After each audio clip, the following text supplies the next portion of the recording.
የእንጦጦ ውብ ተፈጥሮ ልዩ ደስታና ሰላምን ይፈጥራል። የሥራው ውጥረት አቅልሎ ዘና የማድረግ ኃይል ያለው ስፍራ ነው እንጦጦ። ውብና አዝናኝ ስፍራ እንዲሆን ያደረጉት በርካታ የተፈጥሮ ሀብቶች አሉት። የሚያስገርም ንጻት ነው ያላቸው አይደለም መታጠብ ጠጡኝ የሚያስብል ንጽህና ነው ያላቸውና እጅግ በጣም መንፈስን የሚያድስ ነው እንጦጦ ላይ የተመለከትኩት ነገር። አዲስ አበቤ ኩልል ጥርት ባሉ ምንጮችና ወንዞች ዳር አረፍ ማለት የሚችልበት ብቸኛ ስፍራ ነው።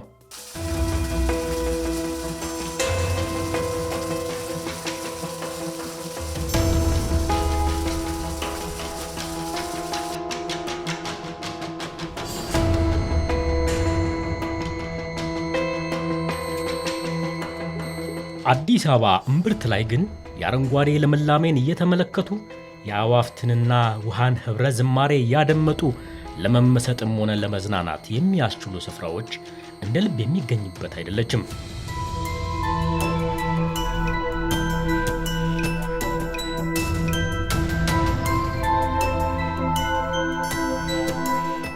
በኮሪደር ልማቱ የተሰሩ ማራኪ አረንጓዴን እየቸሩ ቢሆንም አዲስ አበባ የፓርኮችና መናፈሻዎች እጥረት ያለባት ከተማ ናት።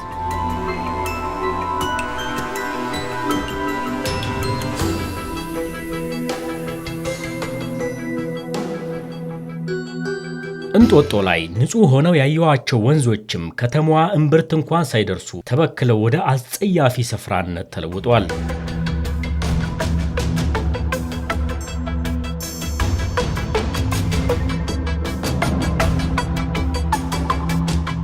ይህች የማርያም ወንዝ እንግዲህ ከእንጦጦ ግርጌ የምትገኝ ከእንጦጦ መነሻቸውን ካደረጉ ወንዞች መካከል አንዷ እቺ የማርያም ወንዝ የምትሰኘዋ ነች።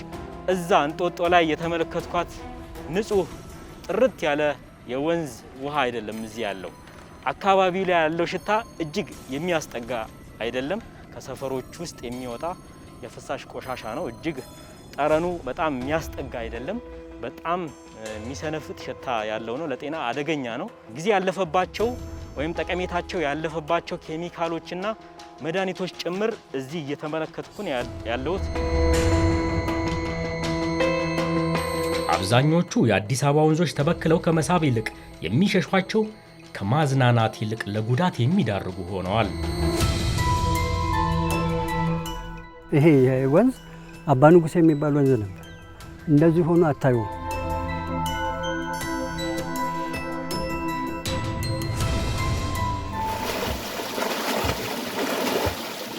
ደስ የሚል ዘና የምትልበት ቦታ፣ ዋኝተን የማንጠግብበት ቦታ። ስንት ትናንሽ አሳዎች የነበሩበት ቦታ ናቸው። ስንታችን ወጥተን ቅዳሜና እሁድ ሲመጣ እናፍቃለን። በእኛ ጊዜ በነበረ ሰዓት ዋው ልነግር አልችልም። የአዲስ አበባ ወንዞች ተፈጥሯዊ ማንነታቸውን አጥተው ራሳቸው ሞተው ወደ ገዳይነት የተሸጋገሩ ናቸው። ከወንዞቹ ብክለት የሚነሳው በሽታ የብዙዎችን ሕይወት ቀጥፏል።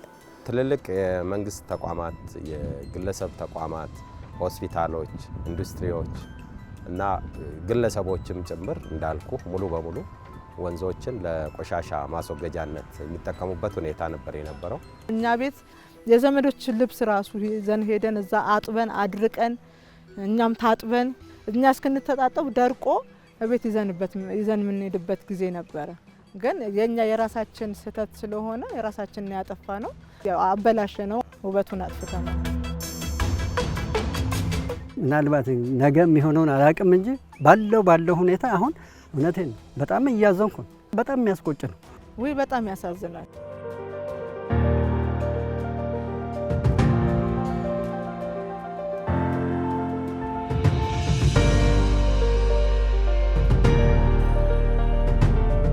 የአዲስ አበባ ከተማ አስተዳደር ወንዞችን ታድጎ ወደ ቀደመ ውበታቸውና ተፈጥሯዊ ማንነታቸው ይመለሳል የሚል ታሪካዊ ውሳኔን በቁርጠኝነት ወስኗል። አዲስ የአዲስ ገጽታ የሚል ስያሜ የተሰጠው ይህ መርሃ ግብር በተወሰኑ ወንዞች ላይ በተለይ ደግሞ መነሻቸውን እንጦጦ ካደረጉት የቀጨኔና የቀበና ወንዝ ተፋሰሶች መስመሮች ላይ ወንዞችን አክሞ የማዳን ስራውን እያከናወነ ነው። አንዱና ዋነኛው የፕሮጀክቱ አካል የእንጦጦ ወዳጅነት ፒኮክ የሚሰኘው የወንዝ ዳርቻ ልማት አካል ነው። በዋነኝነት የቀጨኔ ወንዝ ተፋሰስን መሰረት አድርጎ የሚከናወን ነው።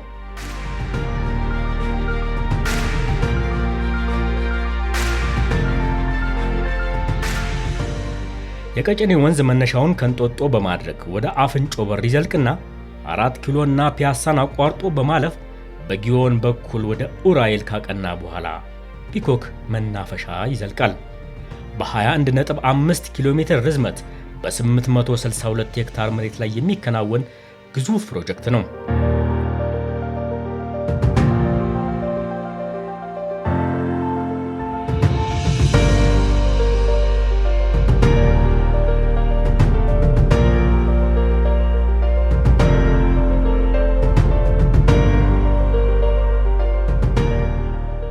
የአዲስ አበባ ወንዞች ዳርቻ ልማት ፕሮጀክት እንግዲህ ዋነኛ ግቡ የአዲስ አበባ ወንዞች የነበራቸውን ተፈጥሯዊ ገጽታ መመለስ ነው። ይህም የውሃ መጠናቸው እንዲጨምር በተጨማሪም ደግሞ የተበከለ ውሃቸው ጽዱና ንጹህ እንዲሆን ማድረግ ነው። እንግዲህ ከጤና ጠንቅነት ከብክለት መገለጫ እና ከአጸያፊ ቦታነት ወደ መዝናኛ ስፍራነት ንጹህና ውብ ስፍራዎች የመለወጡ ስራ በፍጥነት እየተከናወነ ነው። ከአደጋ አድራሽነት ወደ ቱሪስት መዳረሻነት እንዲቀየሩ ብለን ነው የያዝነው። ይሄንን ገጽታ እንቀይራለን፣ አዲስ ገጽታ ለአዲስ ብለን የፕሮጀክቱን ስያሜ ስንሰጥም ይሄን ታሳቢ አድርጎ ነው። የከተማችንን ጽዱ ውብና ለነዋሪዎቿ የምትመች ዓለም አቀፍ አህጉራዊና ሀገራዊ ስታንዳርዷን ያሟላች ምቹ ከተማ እንድትሆን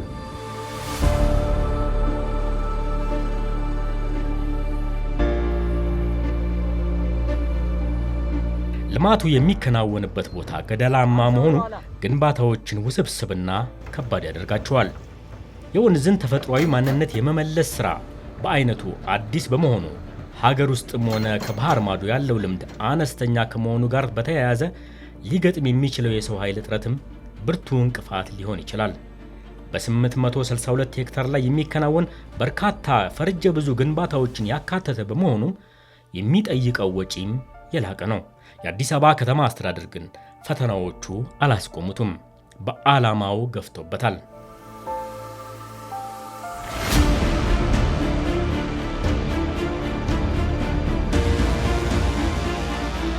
እንደ አዲስ አበባ ወንዞች ሁሉ የቀጨኔ ወንዝም የውሃ መጠን ከጊዜ ወደ ጊዜ እያሽቆለቆለ ነው ሄደው። አሁን የሚፈሰው አብዛኛው ውሃም ከየመኖሪያ ሰፈሮችና ተቋማት የሚለቀቅ የፍሳሽ ቆሻሻ መሆኑም በጥናት ተረጋግጧል። ፍሳሹ ቢቆም ምናልባትም በበጋ ወራት ወንዙ ጭራሽ የመድረቅ ስጋት ያንዣበበበት ነው። ይህ የሥነ ምህዳር ቀውሱን ወደ ከፋ ደረጃ የሚያሸጋግረው በመሆኑ የወንዙን ተፈጥሯዊ የውሃ መጠን የሚጨምር ሁነኛ መፍትሄ ያስፈልጋል።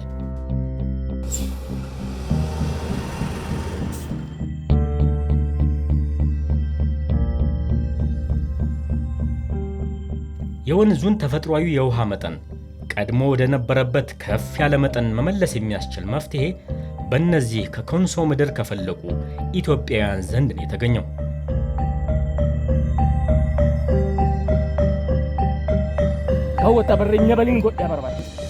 ላለፉት ወራት የአዲስ አበባ ወንዞችን ሕመም የሚያክም ጥበባቸው እየተገለጠ ነው። የዚህ ቡድን የዕለቱ ተግባርም መቀጠያ በሚሰኛ አካባቢ እርከን የመገንባት ኃላፊነት ተረክቧል። ዓለም አቀፍ እውቅናን ያገኘው የኮንሶዎች ልዩ ጥበብ ከ500 ኪሎ ሜትር በላይ ተጉዞ እዚህ አዲስ አበባ መጥቷል። የአዲስ አበባን አፈርና ውሃ እየታደገ ነው። የሚሰሩ እጆች ብለው አሻራቸውን አኑረዋል።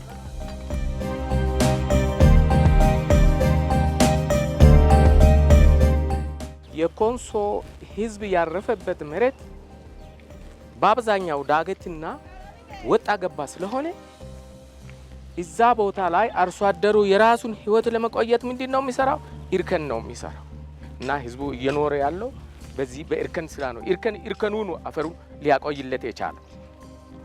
አፈሩ ባይቆይለት ኖሮ እርከኑ እንትኑን ምርቱን ማግኘት ባይችል ነው።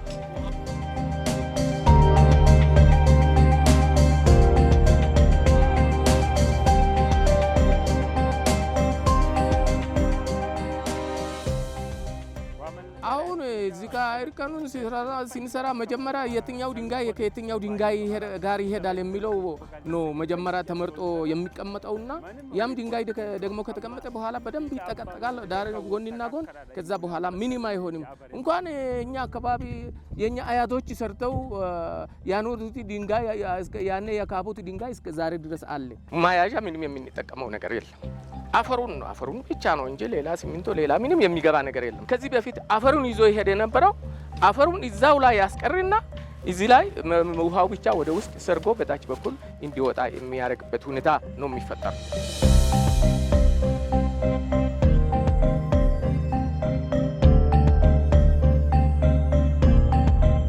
የኮንሶ የእርከን ስራ ስርዓት የጋቢውን ስራ ስርዓት እጅግ የሚገርም ነው። በጣም ተሰለጠኑ የሚባሉ የሪቴኒንግ ዎል ስራ ጋር ስናሳይ በጣም ትንሽ ዋጋ በአንጻራዊነት፣ በሌላ በኩል ደግሞ ረጅም ዘመን የሚቆይ በኢትዮጵያውያን ሙያ ሊገነባ የሚችል የሀገር ውስጥን የራስን ፕሮሞት ማድረግም ብቻ ሳይሆን መጠቀም መቻል ያየንበት ነው። እንጦጦ በሮች ላይ እንጦጦ ዳገት ስር የፒያሳ ወንዝን ተያይዞ የመጣው ላይ በሚገባ ሰርተው አሳይተውና እጃቸው የሚገርም ጥበብን ነው እያፈለቀ ያለው።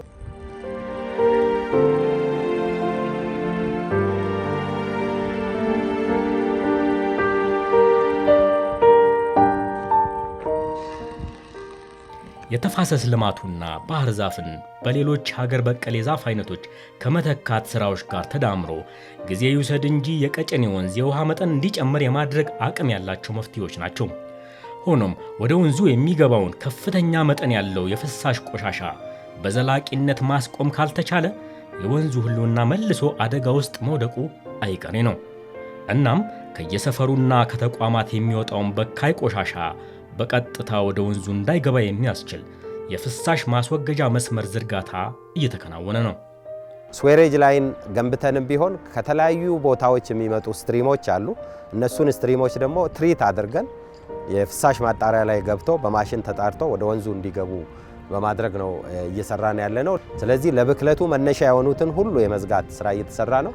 አሁን አዲስ አበባ ደረቅ ቆሻሻ ወደ ወንዝ መጣል ያስቀጣል፣ ፍሳሽም ወደ ወንዙ መልቀቅ ያስቀጣል።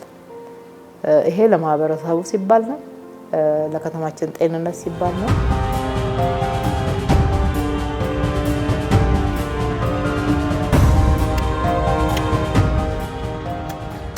የወንዝ ዳርቻ ልማቱም አዲስ አበባን አረንጓዴ ሸማ የማልበስ ትልቅ ትልም አለው።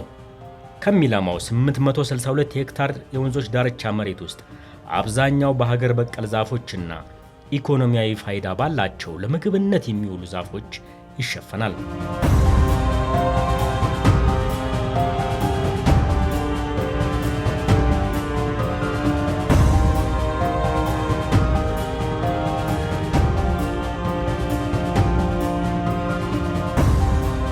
የምንተክላቸው 3 አይነት ናቸው በመሰረታዊነት። አንደኛው ለውበት የሚጠቅሙ ናቸው፣ ውበት አትራክት የሚያደርጉ ለመዝናኛ ሰው በሚያልፍበት። ሁለተኛው ኢኮኖሚክ ፋይዳ የሚያስገኙ ናቸው። ሶስተኛው እዚህ አካባቢ የምንተክላቸው ለስነ ምህዳር ጥበቃው የሚያገለግሉ ሀገር በቀል ዛፎች ናቸው። ቅድም ያልነው ባህር ዛፍ የሚኖረውን ጎጂ ባህሪ የሚያርሙ የሀገር በቀል ዛፎችን ነው እየተከልን ያለ ነው ማለት ነው። ከ100 ዓመታት በፊት በትውስታ ተመልሻለሁ። በጣም የምታምር አበባ ነው። አዲስ አበባ ማራኪ ልምላሜዋ በተለይ ደግሞ ወንዞቿ ጋር ያለው ምትሃታዊ ውበት ነው ለዋና ከተማነት እንድትመረጥ ዋነኛ ምክንያት ይሆናት። ያ ውበቷ ተመልሶ እንደምናየው ተስፋ የሚያጭሩ ስራዎች ታዝቤያለሁ።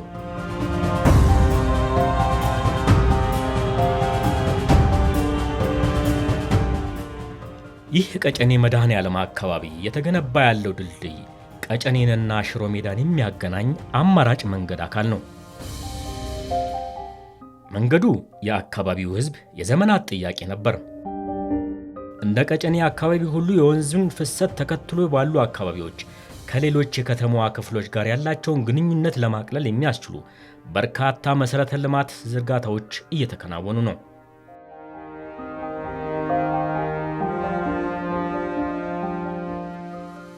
የወንዝ ዳርቻ ልማት መስመሩን ተከትሎ በርካታ የመዝናኛ አገልግሎት መስጫና የገበያ ማዕከላት እየተገነቡ ናቸው። የሚገነቡት የመዝናኛ ማዕከላት በርካታ ቁጥር ያለው እንግዳና ጎብኝ የሚስቡ ናቸው። ይህ ለአካባቢው ላሉ ታታሪዎች እድል የሚፈጥር ተስፋቸውንም ብሩህ የሚያደርግ ነው።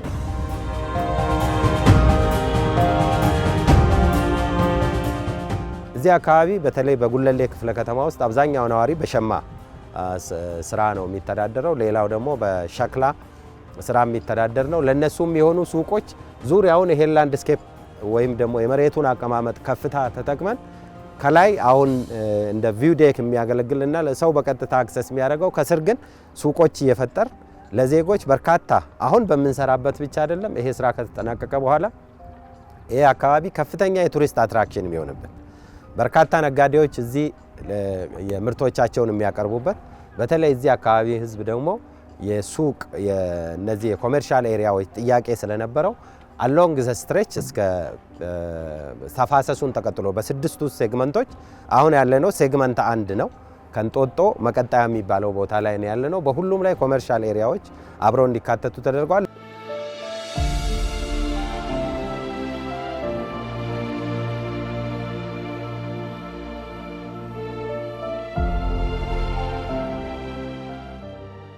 በኢትዮጵያ ለወትሮ መሰል ሜጋ ፕሮጀክቶች ላይ የመዘግየት ችግር የተለመደ ነበር። የወንዝ ዳርቻ ልማት ፕሮጀክት ሰፊ፣ ከባድና በአይነቱም አዲስ ቢሆንም አልዘገየም። ከመዘግየት ይልቅ እንዲፈጥን ያደረገው የከተማ አስተዳደሩና የፖለቲካ አመራሩ ቁርጠኝነት ብሎም ተግባራዊ ያደረገው የክትትልና ቁጥጥር ስርዓት ነው። በሩቅ ሆኖ በቢሮ የሆኖ አመራር መስጠትና በስራው ላይ በቦታው ላይ ሆኖ አመራር መስጠት ይለያያል። እኛም ያንን ልምድ አዳብረናል፣ አካብተናል። ያልተማረ የለም፣ አቅም ያልገነባ የለም፣ ልምድ ያላካበተ የለም ማለት እንችላለን።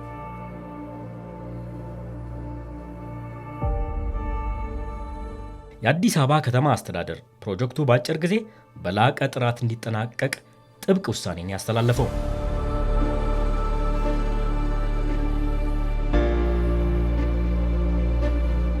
ይህን ለመወጣት የሥራ ተቋራጮች፣ አመራሮችና መላው ሰራተኞቻቸው በኢትዮጵያ ያልተለመደ አዲስ የሥራ ባህል እንዲተዋወቁ እድል ፈጥሯል።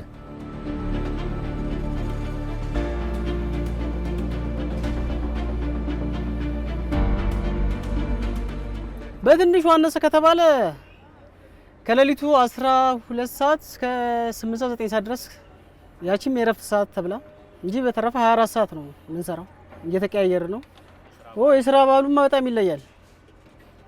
በፊት ከነበረው እዚህ ጋር እንደምታየው ማንም አለቃ ቆሞ እንግዲህ የሚያሰራ የለም። ሁሉም የራሱን ስራ ነው እንዳለቃ ሆኖ የሚሰራው። 24 ሰዓት ማለት አሁን ቀን እስከ 11 ሰዓት እንሰራለን። ወጥተን እስከ 12 እናርፋለን። ከዛ በኋላ ደግሞ ማታ ተመልሰን እንገባለን። ማታ ገብተን ያለውን ሰዓት ደግሞ እንሸፍናለን። አንዳንዴ እስከ ጠዋት የምንሰራበት ጊዜ አለ። ኮሪደር ስራ ሲጀመር በባህሪው በጣም ፈጣን ነውና 24/7 ነው የሚሰራው። እሁድ ቀን እረፍት የለም። በዓል ቀናት እንኳን አረፍኩኝ ብዬ ማስበው 2 ቀን ነው እስካሁን ድረስ አረፍኩኝ ብዬ ማስበውና ፐርሰናሊ እና ምንም እረፍት የለም።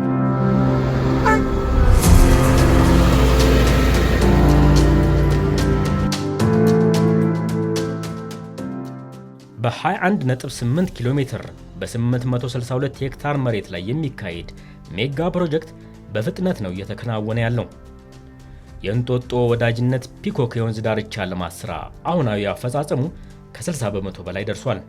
ጠንካራ የክትትል ስርዓት ከአዲስ የሥራ ባህል ጋር ተዳምሮ በተቀመጠለት ቀነ ገደብ እንዲጓዝ አድርጎታል። የወንዝ ዳርቻ ልማት ስራቸው የተጠናቀቁ አካባቢዎችም አሉ። በዚህ በሁለተኛው የአዲስ አበባ የኮሪደር ልማት ወደ አጠቃላይ ወደ 42 ኪሎ ሜትር የሚሆኑ የወንዝ ዳርቻዎች ይለማሉ። ከዚህ ውስጥ እኔ የያዝኩት የዚህ የቀበና ቁጥር 1 እና ቀበና ቁጥር 2 የምንለው ከዛ በተጨማሪ ደግሞ የግንፍሌ ወንዝ ወደ 20 ኪሎ ሜትር የሚሆነውን የወንዝ ዳርቻ እኔ እያስተባበርኩ የሚከናወን ይሆናል ማለት ነው። በተለይ ይሄ ከጣሊያን ኤምባሲ ጀርባ እስከ ቤላ ድልድይ ድረስ ያለው ወይም እስከ 18 ድረስ ያለው የ1.2 ኪሎ ሜትር ከሞላ ጎደል በዲዛይናችን እና በእቅዳችን መሰረት በተሟላ መልኩ አጠናቀናል ማለት እንችላለን። ሁለተኛው ያጠናቀቅን ያለነው ግንፍሌ ያለው 3 ኪሎ ሜትር ከግንፍሌ ከ4 ኪሎ እስከ ኡራኤል ድረስ እስከ አጎዛ አካባቢ ድረስ ያለው ነው። እሱም ከሞላ ጎደል ወደ 99% አጠናቀናል።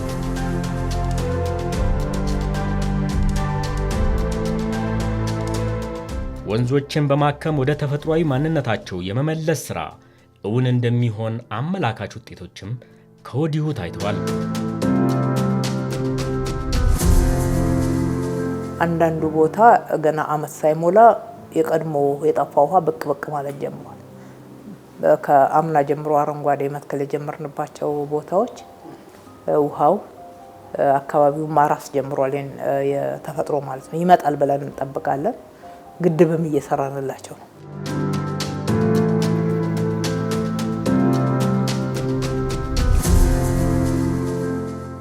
አካባቢው ላይም ተወልደው ያደጉት አቶ ጌታውን በልጅነታቸው የበረቁባቸው መስኮች ዳግም ተውበው ለማየት በቅተዋል። ያሳደጋቸው የቀበና ውሃ ጠርቶ እንደሚያዩትም በተስፋ ተሞልተዋል።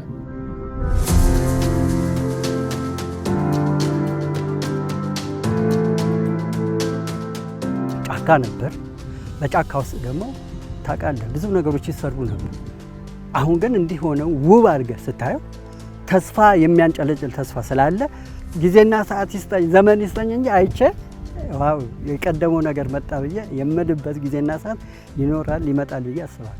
አሁንም የጅማሬው ፍጻሜም ገና ከዚህ የበለጠ ብዙ ነገር ስለምናይ አምናለሁ ብዙ ትልቅ ለውጥ ያለው ብዬ አስባለሁ።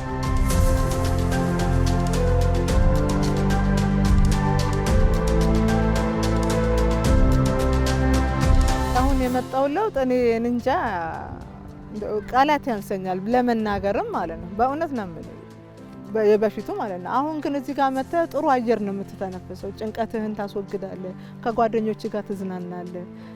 ከሩቅ እንግዳ ቢመጣብህ ወይ ሰፈሬን እዩ ብለህ በደስታ ታስጎበኛለህ። እኔ በለውጡ በጣም ደስተኛ ነኝ። በእውነቱ በጣም ነው ደስ የሚለው።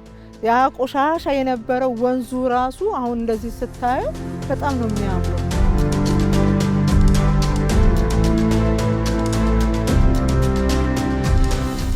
ለኔ ሳይሆን እኔ ትንሽ እንግዲህ ትልቅ ስለሆንኩኝ ለትውልድ ገና ለሚወለዱት ለተወለዱት በጣም ትልቅ ለውጥ ነው የመጣልን ማለት አካባቢያችን እኔ እንጃ ወርቃማ አካባቢ ነው የሆነችልን። ደስ ይላል።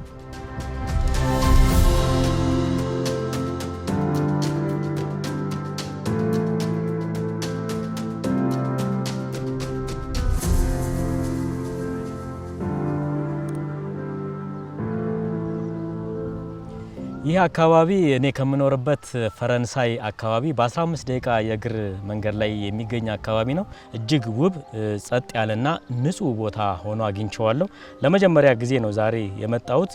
ለመዝናናት ብቻ ሳይሆን በተመስጦ ለመስራትም የሚመች እንደሆነ ማረጋገጥ ችያለሁ። አዘውትሬ የምመጣበት ቦታ እንደሆነም እርግጠኛ ሆኛለሁ። አዲስ አበባ ታሪካዊ የሆነውን የቤት ስራዋን እየከወነች ነው። ለመመስረቷ አንዱ ምክንያት የሆኑት ወንዞቿን ህመምም እያከመች ነው። የተገፈፈውን አረንጓዴ ሸማዋንም በመጎናጸፍ ላይ ናት። ምንም ያህል ከባድ ቢሆን ልጆቿ ጊዜ በሰጣቸው ዕድል አዲስ ታሪክ እየጻፉ ነው።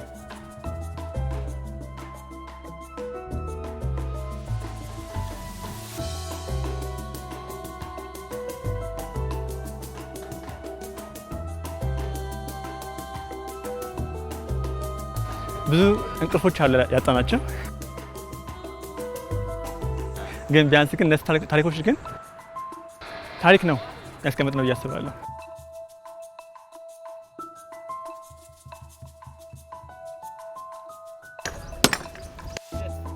ያው እሱማ በጣም ይከብዳል፣ ከባድ ነው። ግን ያው አልቆ መጨረሻውን እስከምታይ ድረስ እንግዲህ ትታገላለህ።